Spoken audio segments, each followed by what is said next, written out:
Heading to Claytop Bank today.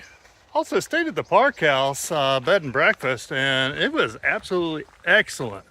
Well, a little more hilly than yesterday, but much shorter. But I do want to say I made a mistake yesterday, and I didn't really take care of my blisters. I thought they were on the mend. I had one minor one that I didn't really look after.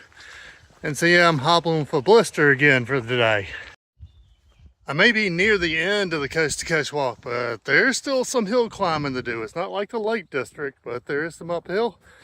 And I've talked about this book before, but I love some of the cues it gives to make sure you're on the right path. Like all of a sudden it says some cell towers will appear, and what do we see but cell towers? We joined up with the Cleveland Way Trail, which is a national trail of England.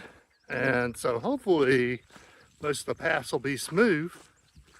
Worked really hard to find some interesting things to show you on the road from Reeth to Richmond yesterday, which people say is the dullest day of the walk.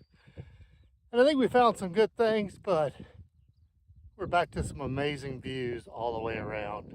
On the top of Livemore, there are Bronze Age burial mounds such as this. And really, as you look around, it would be a great place to sit and reflect on lost family and friends.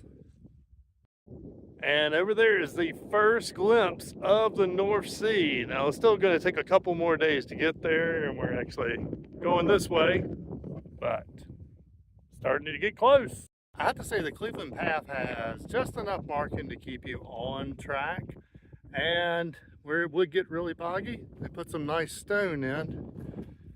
And yeah, it just gives you access to lots of good views, and occasionally a park bench. You can probably barely see it in the video, but there is an old mine shaft there, and these hills are full of them. Here's the view from the top of the Wainstones. And someone asked if it was handicap accessible. No.